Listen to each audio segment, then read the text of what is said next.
All right, let's talk about our four-step broker action plan, okay?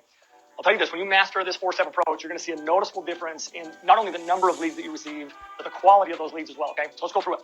So this is, essentially the four-step plan approach that I want you to master. So step one is going to be market research. We've already mentioned this a couple times, okay? But we need to do our research the market. You should have already done this in week one. Regardless, just understand it's absolutely critical that we know about the area before we call the broker, okay? The second portion is to take action. Okay? Take action. Once we have the information, take action upon that information. This is where the majority of operators fail. Okay, they fail to take action. I'm convinced that the greatest market differentiator is execution. Our investment company, MF Capital Partners, is where it is because of Ryan Woolley. And it's because that dude is a man of action, and I'm so grateful for that, okay? Take action. Go grab some coffee, jump on a Zoom call, whatever it is, okay? Just find a way to get to know them. Number three is to access their deal list. Getting on their deal flow list, okay? And after you've had a conversation with them, tell them that you would like to be informed about future deals. This is a super common step. They'll probably even mention it before you do. So, they might say, okay, hey, let's stay in touch. I'll make sure to put you on, our deal list as well. Even though it's common though, okay, make sure that we show gratitude for any and every opportunity. So now, okay, you'll be in the loop every time a new deal comes out because you've taken action, okay? All right, now on number four is get in contact. We want to get in contact with them as soon as the deal comes out. So personally, we try to call on deals as soon as it comes into our inbox. With that being said, though, let's talk about some rules and some questions that we ask, right, in regards to step four here, okay? So contract rules. We do not call on every deal.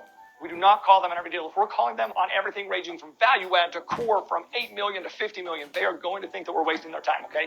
So we only contact them on the ones that meet our criteria, that criteria that we've defined, okay? Now, here are the first two follow-up questions that we do ask once we find a deal that meets our criteria. First question, what is the guidance? Okay, what is the guidance? That means, what is the price per door, et cetera, that the seller is looking for? Now, understand that the price that they give us will be inflated, so it's not the exact price that we use, but it will at least give us some guidance, okay? And then the second question is, when is CFO? CFO means call for offers. So what is the call for offers date? When is the call for offers date? And really, I ask this because I don't want to waste my time. Okay, meaning, if I do a quick underwriting and I'm not even close, and the call to offers, is quick, I'm not going to waste my time. Also, if I do a quick underwriting and I'm nowhere in the ballpark, not even close, once again, I'm not going to bother, okay? But on the other hand, if the deal works, or at least is in the ballpark, then we work on structuring an offer. And like I mentioned, okay, we don't offer the price per door from, this question here, this one here, what is the guidance? But we're looking to offer something that will move the discussion forward, okay? Some other questions that I ask will be, what is the cutoff for best and final, which essentially, what is going to get me to the best and final stage? Call for offers is when everyone who saw the deal submits their offers. There's typically, 20 to 30 offers. Best and final is the next round. It only includes, the finalists for the deal. And that's typically, the top 5 to 10 people. So what they'll do is they'll set another date for best and final for the finalists, right? All right. Now, just like we learned the difference between good and bad, growing up, here's what we consider good and bad in regards to broker relationships, okay? Choose bad in life and you might end up in jail. Choose bad with broker relationships and you'll undoubtedly end up in broker jail, okay? And I wish I had a pun, some sort of a pun to follow that up with, but I can't seem to finish my sentence. Hey-o, okay, on the bad side. Don't nitpick everything, okay? Don't try to nitpick everything. Also, being unresponsive at any given time throughout the process is not good. Also, having a short-term perspective, meaning that you're just, have this perspective, this one deal. And then also showing interest in every deal and then trying to be fake, okay? We need to be ourselves.